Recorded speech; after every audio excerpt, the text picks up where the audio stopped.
അസ്സലാമലൈക്കും dear friends. ഇന്നത്തെ നമ്മുടെ റെസിപ്പി സിമ്പിൾ ആയിട്ട് ചെയ്തെടുക്കാൻ പറ്റിയ ഒരു വെറൈറ്റി കേക്കാണ്. ഈ ഒരു കേക്ക് റെഡിയാക്കി എടുക്കാൻ വേണ്ടിയിട്ട് സാധാരണ ഒരു കേക്കിന് ആവശ്യമായ പഞ്ചസാരയോ മുട്ടയോ മൈദയോ കൊക്കോ പൗഡറോ ബട്ടറോ എണ്ണയോ ബേക്കിംഗ് സോഡയോ അതുപോലെ തന്നെ ബേക്കിംഗ് പൗഡറോ വാനില എസൻസോ ഒന്നിന്റെയും തന്നെ ആവശ്യമില്ല. അതുപോലെ തന്നെ കേക്ക് ടിന്നോ മോൾഡോ ഒന്നും ഇല്ലാതെ ഇഡ്ഡലി തട്ടിൽ എല്ലാവർക്കും എളുപ്പത്തിൽ റെഡിയാക്കി എടുക്കാൻ പറ്റുന്ന കേക്ക് എങ്ങനെ ഉണ്ടാക്കിയെടുക്കാൻ നോക്കാം. നമ്മുടെ ഈ വീഡിയോ കണ്ടുകൊണ്ടിരിക്കുന്ന സമയത്ത് നിങ്ങൾക്ക് ഇഷ്ടപ്പെടുകയാണെങ്കിൽ ഒന്ന് ലൈക്ക് ചെയ്തേക്കണം. അതുപോലെ തന്നെ നമ്മുടെ ഈ ചാനൽ ആദ്യമായിട്ട് കാണുന്നവരും ഇതുവരെയും സബ്സ്ക്രൈബ് ചെയ്യാത്തവരും പ്ലീസ് ഒന്ന് സബ്സ്ക്രൈബ് ചെയ്തേക്കണേ. ഞാനിടുന്ന വീഡിയോസ് ഉടനടി കിട്ടുന്നതിനായി സബ്സ്ക്രൈബ് ബട്ടന്റെ തൊട്ടടുത്ത് കാണുന്ന ബെല്ലൈക്കൺ കൂടി ക്ലിക്ക് ചെയ്തിട്ട് ഓൾ എന്ന ഓപ്ഷൻ എനേബിൾ ചെയ്യാനും മറക്കല്ലേ. ആദ്യം തന്നെ ഇതിനു വേണ്ടിയിട്ട് ഞാനിവിടെ 10 രൂപയുടെ 4 ഓറിയോ ബിസ്ക്കറ്റാണ് എടുത്തിട്ടുള്ളത്. ഇതിന് പകരം ചോക്ലേറ്റ് ഫ്ലേവറുള്ള ഏത് ബിസ്ക്കറ്റ് വേണമെങ്കിലും എടുക്കാവുന്നതാണ്. ഇനി ഈ ബിസ്ക്കറ്റ് നമുക്ക് ഒരു ബൗളിലേക്ക് ഇട്ട് കൊടുക്കാം. എന്നിട്ട് ചെറിയ പീസുകളായിട്ട് കൈകൊണ്ട് മുറിച്ചെടുക്കാം. ആ ക്രീമൊന്നും മാറ്റേണ്ട ആവശ്യമില്ല. ആ ക്രീമോട് കൂടി തന്നെ കൈകൊണ്ട് ഇതുപോലെ ചെറിയ പീസുകളായിട്ട് മുറിച്ച് ബൗളിലേക്ക് ഇട്ട് കൊടുക്കാം. ഇനി മിക്സിയിലെ ചെറിയ ജാർ എടുക്കുക. ചെറിയ പീസുകളായിട്ട് മുറിച്ച ഓറിയോ ബിസ്ക്കറ്റ് ജാറിലേക്ക് ഇട്ട് കൊടുക്കാം. ഇനി ഇത് നല്ലതുപോലെ ഒന്ന് പൊടിച്ചെടുക്കാം. നിർത്തി വേണം ഈ ബിസ്ക്കറ്റ് ഒന്ന് പൊടിച്ചെടുക്കാൻ വേണ്ടിയിട്ട്. അതായത് പൾസ് ചെയ്ത് വേണം പൊടിച്ചെടുക്കാൻ. ഇപ്പോൾ ആ ബിസ്ക്കറ്റ് മുഴുവനും പൊടിച്ചെടുത്തിട്ടുണ്ട്. ഈ ഒരു രീതിക്ക് വേണം പൊടിച്ചെടുക്കാൻ വേണ്ടിയിട്ട്. ഇനി പൊടിച്ചെടുത്ത ബിസ്ക്കറ്റ് ഒരു ബൗളിലേക്ക് ഇട്ട് കൊടുക്കാം. ഇനി ഇതിലേക്ക് കുറച്ച് പാലൊഴിച്ച് ഒന്ന് ഇളക്കി യോജിപ്പിച്ച് മിക്സ് ചെയ്തെടുക്കാം. ഞാനിപ്പോൾ ഇതിന് വേണ്ടിയിട്ട് 1/2 കപ്പ് തിളപ്പിച്ചാറിയ പാലാണ് എടുത്തിട്ടുള്ളത്. ചൂടെല്ലാം മാറിയതിന് ശേഷം മാത്രമേ പാലെടുക്കാവൂ. നല്ല തിളച്ച പാലും എടുക്കരുത്. കുറച്ച് വീതം ഒഴിച്ച് വേണം ഇതൊന്ന് മിക്സ് ചെയ്തെടുക്കാൻ വേണ്ടിയിട്ട്. ഇനി ഇതില് ബേക്കിംഗ് പൗഡറോ അതുപോലെ തന്നെ ബേക്കിംഗ് സോഡയോ മൈദയോ ഒന്നും ചേർക്കേണ്ട ആവശ്യമില്ല. അതുപോലെ തന്നെ മധുരത്തിന് വേണ്ടിയിട്ട് പഞ്ചസാരയും ചേർക്കേണ്ട ആവശ്യമില്ല. നമുക്ക് ഓറിയോ ബിസ്ക്കറ്റിൽ ആവശ്യത്തിന് മധുരമുണ്ട്. നമ്മൾ ക്രീമോട് കൂടിയാണ് എടുത്തിട്ടുള്ളത്. അതുകൊണ്ട് അത്യാവശ്യം നല്ല മധുരമുണ്ട്. അതുകൊണ്ട് പഞ്ചസാര ഒന്നും ചേർക്കേണ്ട ആവശ്യമില്ല. അതുപോലെ തന്നെ ഇതിൽ ഫ്ലേവറിന് വേണ്ടിയിട്ട് ഏലക്കപ്പൊടിയോ വാനില എസൻസോ ഒന്നും ചേർക്കേണ്ട ആവശ്യമില്ല. കാരണം ഇതിൽ ചോക്ലേറ്റിന്റെ നല്ലൊരു ഫ്ലേവറും ടേസ്റ്റും ഒക്കെ ഉണ്ട്. നമ്മൾ ഓറിയോ ബിസ്ക്കറ്റ് പൊടിച്ചെടുക്കുന്ന സമയത്ത് ചെറിയ പീസുകൾ ഉണ്ടെങ്കിൽ കുഴപ്പമൊന്നുമില്ല. ഇതിൽ പാലൊഴിച്ച് മിക്സ് ചെയ്യുമ്പോൾ തന്നെ ഇത് കുതിർന്ന് മിക്സ് ആയിക്കോളും. ഇപ്പൊ എല്ലാം എന്താ ഒന്ന് മിക്സ് ചെയ്തെടുത്തിട്ടുണ്ട്. ഈ ഒരു രീതിക്ക് വേണം ബാറ്റർ റെഡിയാക്കി എടുക്കാൻ വേണ്ടിയിട്ട്. ഒരുപാട് അങ്ങ് കട്ടിയാവാനും പാടില്ല, ഒരുപാട് ലൂസ് ആവാനും പാടില്ല. ഇപ്പോൾ നമ്മുടെ ബാറ്റർ ഇതാ ഇവിടെ റെഡി ആയിട്ടുണ്ട്. ഇതിവിടെ ഇരിക്കട്ടെ. ഇനി അടുത്തതായിട്ട് 10 രൂപയുടെ 2 ഡയറി മിൽക്കാണ് ഞാനിവിടെ എടുത്തിട്ടുള്ളത്. ഡയറി മിൽക്ക് വേണമെന്ന് നിർബന്ധമില്ല. ഡയറി മിൽക്കിന് പകരം ഏത് ചോക്ലേറ്റും എടുക്കാവുന്നതാണ്. അതുപോലെ തന്നെ ചോക്കോ ചിപ്സ് ഉണ്ടെങ്കിൽ അതും എടുക്കാവുന്നതാണ്. ഇനി ഡയറി മിൽക്ക് 2 പാക്കറ്റും പൊട്ടിച്ച് ചെറിയ പീസുകളായിട്ട് മുറിച്ച് ഒരു ബൗളിലേക്ക് ഇട്ട് കൊടുക്കാം. ഇനി ചോക്ലേറ്റ് നമുക്കൊന്ന് ഡബിൾ ബോയിലിംഗ് ചെയ്തെടുക്കാം. ഇതിന് വേണ്ടിയിട്ട് ഒരു ബൗളിൽ നല്ല തിളച്ച വെള്ളം എടുത്തിട്ടുണ്ട്. ഒരു ബൗളിലോ അല്ലെങ്കിൽ ഒരു പാത്രത്തിലോ എടുക്കുക. വെള്ളം കുറച്ച് മാത്രമേ എടുക്കാവൂ. ഇനി തിളച്ച വെള്ളത്തിന്റെ മുകളിലായിട്ട് ഡയറി മിൽക്ക് ചോക്ലേറ്റ് മുറിച്ചിട്ട ബൗള് വെച്ച് കൊടുക്കാം. എന്നിട്ട് കൈവിടാതെ ഇതുപോലെ ഒന്ന് ഇളക്കി കൊടുക്കുക. പെട്ടെന്ന് തന്നെ മെൽറ്റായി കിട്ടും. നമ്മൾ എടുത്ത ചോക്ലേറ്റിൽ ഒട്ടും വെള്ളത്തിന്റെ അംശം വീഴാൻ പാടില്ല. എന്നാൽ പിന്നെ കറക്റ്റ് ആയിട്ട് ചോക്ലേറ്റ് മെൽറ്റായി കിട്ടില്ല. ചോക്ലേറ്റ് കട്ടിയായി പോകും. വെള്ളം എടുക്കുമ്പോൾ ബൗളിൽ വെള്ളം തട്ടാത്ത രീതിയിൽ വേണം എടുക്കാൻ വേണ്ടിയിട്ട്. ഈ ബൗളിൽ തട്ടി നിന്ന് വെള്ളത്തിന്റെ ചൂട് കൊണ്ട് ചോക്ലേറ്റ് വെന്ത് കട്ടിയായി പോകും. അപ്പൊ ചോക്ലേറ്റ് മെൽറ്റായി കിട്ടില്ല. ഈ വെള്ളത്തിൽ നിന്നും വരുന്ന ആവിയുടെ ചൂട് കൊണ്ടാണ് ചോക്ലേറ്റ് മെൽറ്റായി കിട്ടുന്നത്. അഥവാ നിങ്ങൾക്ക് ചോക്ലേറ്റ് മെൽറ്റായി കിട്ടിയില്ല എന്നുണ്ടെങ്കിൽ 1-2 ടേബിൾ സ്പൂൺ പാലൊഴിച്ച് ഒന്ന് ഇളക്കി കൊടുത്ത് മെൽറ്റ് ചെയ്തെടുത്താലും മതി. മൈക്രോവേവ് ഒക്കെ ഉണ്ടെന്നുണ്ടെങ്കിൽ 1 മിനിറ്റ് ചൂടാക്കി എടുത്താലും മതി. 1 മിനിറ്റ് കണ്ടിന്യൂസ് ആയിട്ട് വെക്കരുത്. 30 സെക്കൻഡ് ആവുമ്പോൾ ഒന്ന് ഇളക്കി കൊടുത്തതിന് ശേഷം വീണ്ടും 30 സെക്കൻഡ് വെച്ചതിന് ശേഷം ഒന്ന് ഇളക്കി കൊടുത്താൽ മതി. പെട്ടെന്ന് തന്നെ മെൽറ്റ് ആയി കിട്ടും. ഇപ്പോൾ ചോക്ലേറ്റ് എല്ലാം എന്താ മെൽറ്റ് ചെയ്ത് എടുത്തിട്ടുണ്ട്. എനിക്കിപ്പോൾ പാലൊന്നും ഒഴിക്കേണ്ട ആവശ്യം വന്നില്ല. കറക്റ്റ് രീതിയിൽ ചോക്ലേറ്റ് ഇതാ മെൽറ്റ് ആയി കിട്ടിയിട്ടുണ്ട്. ഇനി ഇത് ചൂട് മാറാൻ വേണ്ടിയിട്ട് മാറ്റി വെക്കാം. ഇനി നമുക്ക് വേണ്ടത് ഇതുപോലത്തെ ഒരു കടായിയാണ്. ഞാനിപ്പോ കുറച്ച് ദിവസങ്ങളായിട്ട് എല്ലാം ഉണ്ടാക്കാൻ വേണ്ടിയിട്ട് എടുക്കുന്നത് ഈ ഒരു മൾട്ടി കടായിയാണ്. ഇത് എനിക്ക് ഒരുപാട് യൂസ്ഫുൾ ആയിട്ട് തോന്നി. അതുകൊണ്ടാണ് ഇതിന്റെ റിവ്യൂ നിങ്ങൾക്ക് കാണിച്ചു തരുന്നത്. ഇത്രയും യൂസ്ഫുൾ ആയിട്ടുള്ള കടായി വാങ്ങിയത് രസോയി ഷോപ്പ് എന്ന ഓൺലൈൻ വെബ്സൈറ്റിൽ നിന്നാണ്. ഇവിടെ ഒരു അടുക്കളയ്ക്ക് ആവശ്യമായ എല്ലാ സാധനങ്ങളും ലഭിക്കുന്നതാണ്. ഈ ഒരു പാത്രം ഞാൻ ഓർഡർ ചെയ്തപ്പോൾ തന്നെ വരുമ്പോൾ എങ്ങനെ ഉണ്ടാകുമെന്ന് ഒരു ആശങ്ക ഉണ്ടായിരുന്നു. സാധനം കൈ കിട്ടിയപ്പോഴാണ് മനസ്സിലായത് രസോയി ഷോപ്പ് എന്ന ഓൺലൈൻ വെബ്സൈറ്റ് 100% വിശ്വസിക്കാമെന്ന്. ഒരു കേടുപാടും കൂടാതെയാണ് പാത്രം കയ്യിൽ കിട്ടിയത്. ഞാൻ വേറെ ചില വെബ്സൈറ്റിൽ നിന്നും പാത്രങ്ങൾ വാങ്ങി പറ്റിക്കപ്പെട്ടിട്ടുണ്ട്. അതുകൊണ്ട് തന്നെ എന്റെ ഈ ഒരു അനുഭവത്തിൽ നിന്നാണ് പറയുന്നത്. മറ്റൊരു വെബ്സൈറ്റിലും ഇത്രയും ഉറപ്പ് നൽകാൻ പറ്റില്ല. പക്ഷെ ഈ രസോയി ഷോപ്പ് എന്ന ഓൺലൈൻ വെബ്സൈറ്റിൽ ഞാൻ 100% ഉറപ്പ് നൽകുന്നു. എന്താണോ നമ്മൾ ഓർഡർ ചെയ്തത് അത് തന്നെ സുരക്ഷിതമായി കയ്യിൽ കിട്ടും. ഇതൊരു 6-in-1 കടായി ആണ്. നമുക്ക് ഒരേ സമയം തന്നെ ഇതിൽ ഇഡ്ഡലി, ഇടിയപ്പം, വെള്ളയപ്പം ഒക്കെ റെഡിയാക്കി എടുക്കാൻ പറ്റും. ആദ്യം തന്നെ ഈ ഒരു പാത്രത്തിന് ബേസായി വരുന്നത് നല്ല സ്ട്രോങ് ആയിട്ടുള്ള ഹാർഡ് അനഡൈസ്ഡ് കടായി ആണ്. ഈ കടായിക്ക് ഒരുപാട് പ്രത്യേകതകളുണ്ട്. സാധാരണ സ്റ്റീലൊന്നും അല്ല, ഹാർഡ് അനഡൈസ്ഡ് 4.5 ലിറ്റർ ഉൾക്കൊള്ളാവുന്ന മൾട്ടി കടായി ആണ്. ഈ ഒരു മെറ്റീരിയലിന്റെ പ്രത്യേകത എന്താണെന്ന് വെച്ചാൽ രാവിലെ സമയമില്ലാത്ത നേരത്ത് കുട്ടികളെ സ്കൂളിൽ വിടുമ്പോൾ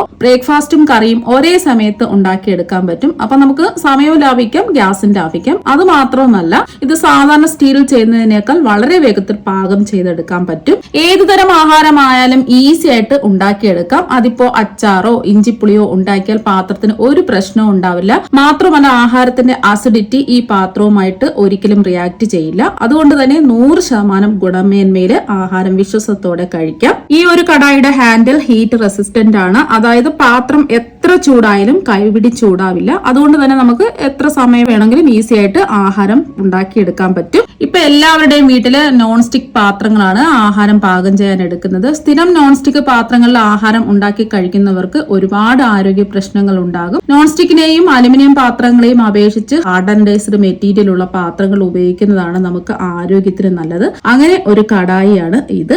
ഈ കടായിക്ക് നോൺ സ്റ്റിക് കോട്ടിംഗ് ഇല്ല എങ്കിലും നോൺ സ്റ്റിക് എഫക്ട് നന്നായി കാണിക്കുന്നുണ്ട്. ഈ പാത്രത്തിൽ പാകം ചെയ്യുമ്പോൾ ഭക്ഷണ പദാർത്ഥങ്ങൾ ഒട്ടിപ്പിടിക്കുകയോ പാകം ചെയ്യാൻ ഒരുപാട് എണ്ണയുടെ ഒന്നും തന്നെ ആവശ്യം വരുന്നില്ല. അതുപോലെ തന്നെ ഇതിന്റെ കൂടെ നല്ലൊരു ഗ്ലാസ് ലിഡ് ആണ് വരുന്നത്. എത്ര വർഷം വേണമെങ്കിലും യൂസ് ചെയ്താൽ ഒരു കേടുപാടും വരാത്ത നല്ല ക്വാളിറ്റിയാണ് ഇതിനുള്ളത്. ഞാൻ പറഞ്ഞല്ലോ ഇതൊരു 6-in-1 കടായി ആണെന്ന്. അതുകൊണ്ട് തന്നെ ഇതിന്റെ കൂടെ 6 എക്സ്ട്രാ യൂസ്ഫുൾ തട്ടുകളാണ് കിട്ടുന്നത്. നമുക്ക് വിശേഷപ്പെട്ട ദിവസങ്ങളിൽ പല വിഭവങ്ങൾ ഒരൊറ്റ സമയത്തിൽ തന്നെ ഉണ്ടാക്കിയെടുക്കാം. ആദ്യം തന്നെ ഇതിന്റെ കൂടെ വരുന്നത് ഇതുപോലെ ചെറിയ ഹോളുള്ള ഇഡ്ഡലിയും ഇടിയപ്പവും ഉണ്ടാക്കിയെടുക്കാൻ പറ്റുന്ന 2 തട്ടുകളാണ്. നല്ല കനമുള്ള തട്ടുകളാണ്. ഇതുപോലെ ഹോളുള്ള തട്ടിൽ ഇഡ്ഡലി ഉണ്ടാക്കാമോ എന്ന് ചിന്തിക്കുന്നവരോട് ഇതുപോലെ ഹോളുള്ള തട്ടാണെന്നുണ്ടെങ്കിൽ ഇഡ്ഡലി പെട്ടെന്ന് വെന്ത് സോഫ്റ്റ് ആയി കിട്ടും. മാത്രമല്ല ഇത് നല്ല കുഴിയുള്ള തട്ടാണ്. അതുകൊണ്ട് തന്നെ അത്യാവശ്യം വലുപ്പമുള്ള ഇടിയപ്പോ ഇഡ്ഡലിയൊക്കെ ഉണ്ടാക്കിയെടുക്കാൻ പറ്റും. പിന്നെ ഇതുപോലത്തെ 3 നല്ല ബലമുള്ള പിടിയുള്ളത് കൊണ്ട് തന്നെ ചൂടിൽ കൈ പൊള്ളുമെന്ന് പേടിയൊന്നും വേണ്ട. സാധാരണ ഇഡ്ഡലി തട്ടിൽ നമ്മൾ ഇങ്ങനെ കാണാറില്ല. അതുകൊണ്ട് എനിക്ക് ഇത് ഒരുപാട് യൂസ്ഫുൾ ആയിട്ട് തോന്നി.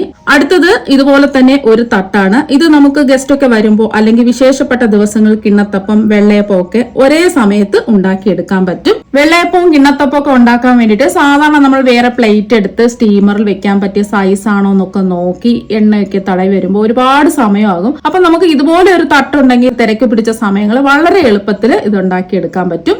അടുത്തത് ഇങ്ങനെ ചെറിയ കുഴിയുള്ള തട്ടാണ്. ഇത് നമുക്ക് വൈകുന്നേരം കുട്ടികൾ സ്കൂളിൽ നിന്ന് വരുമ്പോൾ ആവിയിൽ വേവിച്ച കുട്ടി കുട്ടി സ്നാക്സ് ഒക്കെ ഉണ്ടാക്കി കൊടുക്കാൻ പറ്റും. മാത്രമല്ല കുട്ടികൾക്കായി കുഞ്ഞു കുഞ്ഞു ഇഡ്ഡലിയൊക്കെ ഉണ്ടാക്കി കൊടുക്കാൻ പറ്റും. ഇതിന്റെ സൈസ് ചെറുതായത് കൊണ്ട് തന്നെ ഇഷ്ടത്തോടെ ഒരുപാട് ഇഡ്ഡലി കഴിച്ചോളും. അടുത്തതായിട്ട് ഇതുപോലെ ചെറിയ ഹോളുള്ള തട്ടാണ്. ഇത് നമുക്ക് ഇലയപ്പം അതുപോലെ തന്നെ ആവിയിൽ വേവിക്കുന്ന എന്ത് പലഹാരങ്ങളും പെട്ടെന്ന് തന്നെ റെഡിയാക്കി എടുക്കാൻ പറ്റും. ഈ ഒരു പാത്രത്തിന് 5 വർഷത്തെ വാറന്റി ആണുള്ളത്. അതുകൊണ്ട് തന്നെ നല്ല ക്വാളിറ്റിയാണ്. അപ്പോൾ വെബ്സൈറ്റിന്റെ പേര് മറക്കണ്ട, രസോയി ഷോപ്പ്. ഇതിന്റെ ലിങ്ക് ഞാൻ താഴെ കൊടുത്തേക്കാം. വേണമെന്നുള്ളവർ ഇവിടെ നിന്നും ഓർഡർ ചെയ്യാവുന്നതാണ്. അപ്പോൾ ഇതുപോലൊരു മൾട്ടി ടാലന്റ് കടായി നമ്മുടെ എല്ലാവരുടെയും അടുക്കളയിൽ ഉണ്ടെങ്കിൽ ഇനി പാചകം അനായാസം.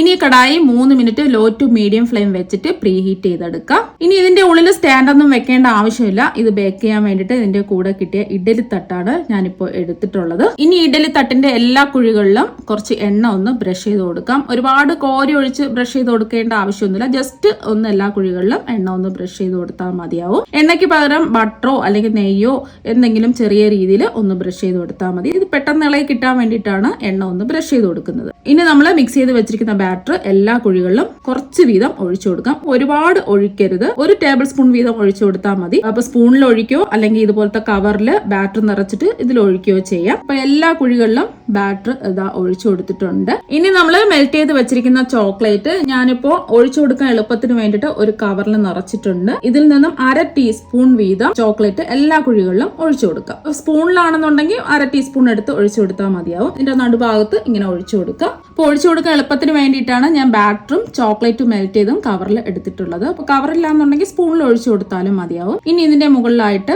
1 ടേബിൾ സ്പൂൺ ബാറ്ററും കൂടി ഒഴിച്ചു കൊടുക്കാം. അപ്പൊ കുറച്ച് വീതം ഒഴിച്ച് ഒന്ന് ലെവൽ ചെയ്ത് ചെയ്തെടുക്കാം. ഒരു കാര്യം പ്രത്യേകം ശ്രദ്ധിക്കുക, ഇഡലി തട്ടിന്റെ കുഴി നിറച്ച് ബാറ്റർ ഒഴിക്കരുത്. ഒരു 1/4 ഭാഗത്തോളം മാത്രമേ ബാറ്റർ ഒഴിച്ച് കൊടുക്കാവൂ. അപ്പൊ എല്ലാ കുഴികളിലും ബാറ്റർ ഇതാ ഒഴിച്ചു കൊടുത്തിട്ടുണ്ട്. ബാറ്റർ ഒഴിച്ചതിന് ശേഷം എയർ ബബിൾസ് ഒക്കെ ഉണ്ടെങ്കിൽ പോയി കിട്ടുന്നതിന് വേണ്ടിയിട്ട് ഒന്ന് ടാപ്പ് ചെയ്ത് കൊടുക്കാം. ഇനി പ്രീ ഹീറ്റ് ചെയ്ത കടായിലേക്ക് വെച്ചു കൊടുക്കാം. ഇതുപോലത്തെ ഇഡലി പാത്രം ഇല്ലാന്നുണ്ടെങ്കിൽ അടികട്ടിയുള്ള ഒരു അലുമിനിയം പാത്രം ഉണ്ടെങ്കിൽ അതെടുക്കാം. പാത്രത്തിന്റെ ഉള്ളിൽ ഒരു സ്റ്റാൻഡോ റിങ്ങോ ഇറക്കി വെച്ച് ഇതിന്റെ മുകളിൽ ഒരു തട്ടോ എന്തെങ്കിലും വെച്ച് മൂടി വെച്ച് മീഡിയം ഫ്ലെയിമിൽ 5 മിനിറ്റ് പ്രീ ഹീറ്റ് ചെയ്തെടുക്കാം. പ്രീ ഹീറ്റ് ചെയ്ത പാത്രത്തിന്റെ ഉള്ളിൽ ഇഡലി തട്ട് വെച്ച് മൂടി വെച്ച് ഒരു 15 മിനിറ്റ് ലോ ടു മീഡിയം ഫ്ലെയിമിൽ ബേക്ക് ചെയ്തെടുത്താലും മതി. അതുപോലെ തന്നെ ഓവനൊക്കെ ഉള്ളവരാണെന്നുണ്ടെങ്കിൽ 180 ഡിഗ്രി സെൽഷ്യസിൽ പ്രീ ഹീറ്റ് ചെയ്ത ഓവനിൽ 10 മുതൽ 15 മിനിറ്റ് വരെ ബേക്ക് ചെയ്തെടുത്താൽ മതിയാവും. ഇനി ഇത് മൂടി വെച്ച് ബേക്ക് ചെയ്തെടുക്കാം. ലോ ടു മീഡിയം ഫ്ലെയിം വേണം വെക്കാൻ വേണ്ടിയിട്ട്. ഇനി മൂടി വെക്കുന്ന ലിഡില് ചെറിയ ഹോൾ ഉണ്ടെങ്കിൽ എന്തെങ്കിലും വെച്ച് ഹോൾ അടച്ചു വെക്കുക. ഞാനിപ്പോ ഒരു അലുമിനിയം ഫോയിലാണ് ഈ ഹോളിൽ വെച്ച് കൊടുക്കുന്നത്. ചൂട് പുറത്തു പോവാതിരിക്കുന്നതിന് വേണ്ടിയിട്ടാണ് ലിഡിന്റെ ഹോളിൽ അടച്ചു വെക്കുന്നത്. ഇപ്പതാ ഒരു 15 മിനിറ്റ് ആയിട്ടുണ്ട്. ഇനി ഇത് തുറന്നു നോക്കാം.